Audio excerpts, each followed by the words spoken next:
Good morning, Cash. Good morning, Jenny. A pleasure to be with you and all the best. Thank you. And did you have a wonderful Christmas holiday?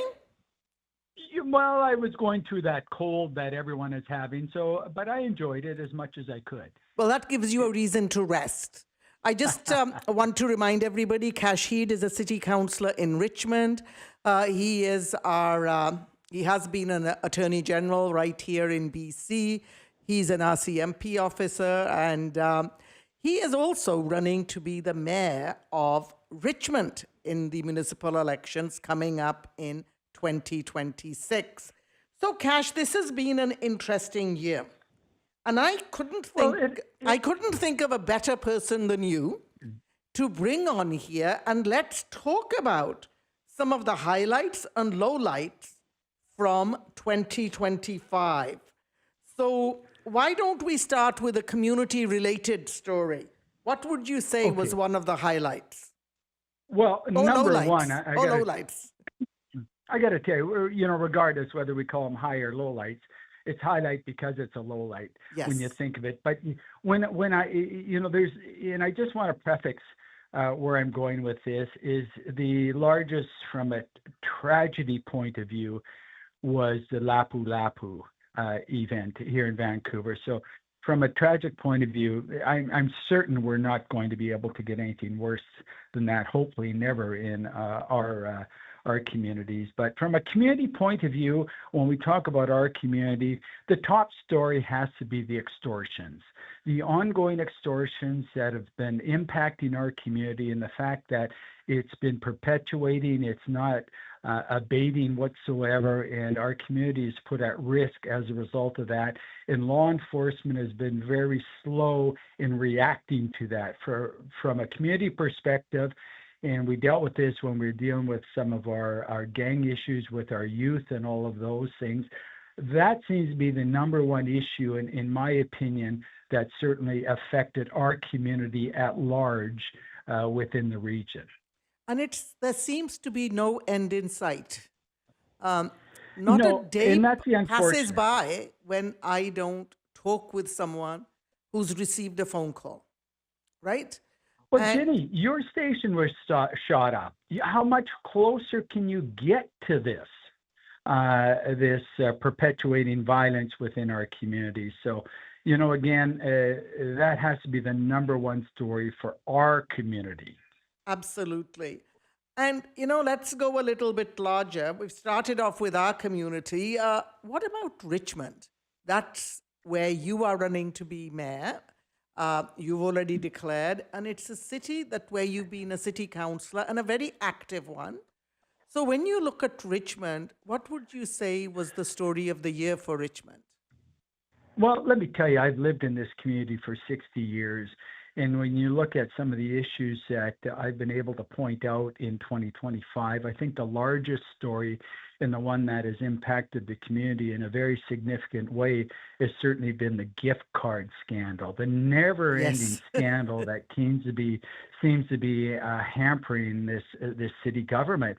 And when we look further into the gift cards, Jenny, I found out since 2015, the city of Richmond has spent over $1 million on gift cards. So I'm not sure how wide the scandal is. We're certainly doing a forensic audit, and it may be another story going into 2026 on how significant this issue has been. So with all the issues in Richmond, I'd say that is the one that has the largest impact on the media aspect of Richmond. If I remember correctly, there are many of those gift cards that are unaccounted for, which really blows my mind when I think about governance and the kind of rules that are usually in place where money is concerned. Well, there's been ethical fade as far as gift cards go, and I can tell you we have identified so far over $300,000 that has been unaccounted for, or approximately $300,000 has been unaccounted for. Well, I'm sure the ratepayers of Richmond will be following that story closely, especially as they head into the election. I want to go a little bit larger to the provincial scene. When you look at provincial politics, I think that in BC, it literally has to center around John Rustad. What is your comment Absolutely. on all of this? From a provincial point of view, that has to be the story of 2025, in that the Conservatives, before our very eyes, have been disintegrating right up until before Christmas. When you have, and as you know, with your wealth of knowledge in politics, when you have an opposition party that comes so close to being the governing party within the province, and then within a few months starts to disintegrate right throughout 2025. And who knows what's going to happen in 2026? You've got a division within that party. You have them now looking for a new leader, all within just over a year. The election was in October of 2024. And look what happened in 2025. Instead of them being, a official opposition that is in line and most likely going to take over in government if the current government fails, and there are so many issues that you and others and I have pointed out with the current governing body right now, but there's no opposition to take care of it. So the best thing David Eby has going for him right now is a disintegration of the BC Conservative Party. I agree with you there. I think when you look at the major challenges faced by the provincial government right now, whether it looks at their debt ratio, whether we are looking at the First Nations, the Cowichan ruling, whether we look at, affordability issues, huge, housing, you name it, real estate market that's at a standstill, whatever we look at. But when you look at the Conservative Party, it flows my mind that John Rustad took a party from nowhere to almost being in government. And then within a year, that same party kicked him out and didn't do it nicely. It was a very nasty divorce. And so what do you think that says about the future of building this party looking forward? Well, I think it's all going to depend on who their new leader is. And if they can get a leader that has credibility, that really has leadership skills in order to bring this party together, or some resemblance of this party amalgamated with something else, remains to be seen. And I think that is the ongoing problem that they're facing right now. But there are people out there. It's just a matter of them getting the right person that's going to bring them together, not further divide that party. Yeah, and I look forward to that happening, because I think democracy works best when you have a strong opposition to hold the government to account. So Let's look forward to that. But another shocker for the world, I think, was I don't think anybody was surprised when Justin Trudeau stepped aside. No. But I think everybody, I can certainly say that of Surrey, everybody believed that Pierre Poilievre was going to be the Prime Minister of Canada. And the polling showed it, and the rise of the Conservative Party in numbers, all the pundits were calling that's the way it was going to be, then entered a new party leader. So what impact do you think did Carney have on the federal election and on Pierre Poilievre's future, I would say? Incredible. Let me tell you, I strongly believe that Pierre Poilievre would have been the Prime Minister had Justin Trudeau run as a leader of the Canadian Liberal Party.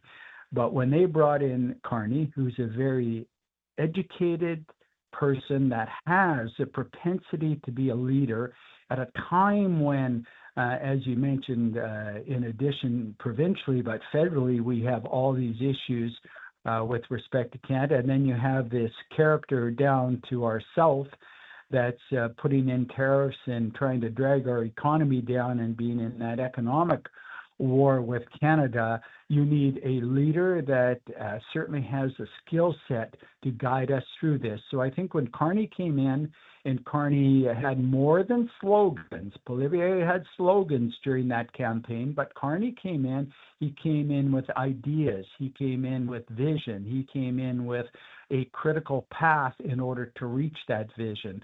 And we're still seeing signs of that. And I think that's why you're seeing some of the doubts within the Canadian Conservatives right now. And unless Poilievre can really show that he has, and maybe he doesn't because he's been in government so long and has never had a real career, is able to show that the Conservatives are going to have to find a leader. They're going to suffer what the BC Conservatives found out in 2025. So it remains to be seen if we can get Poilievre to get off of his slogans and start talking about things. And I know as an opposition, we often say, well, they're not there to create policy. They're there to criticize. But, we're tired of that politics, Ginny. We want to see what they could do in those circumstances and talk about it. We just don't want criticisms and slogans going forward.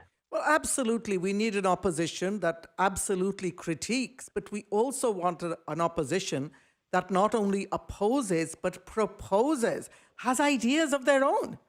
But hey, we're coming close to the end of this segment, but I do want to ask you one last question. Do you think Pierre Poilievre is going to survive his leadership review? He will survive the leadership review. I think at the end of 2026, Ginny, you and I may be having a different conversation related to the Canadian Conservative Party. Well, Cash, thank you so much for joining us this morning. I'm wishing you and your family and your loved ones a very happy new year filled with good health and lots of laughter. Thank you. Ginny, I really appreciate that. And all the best to you and your fantastic audience out there. Thank you very much. Thank you.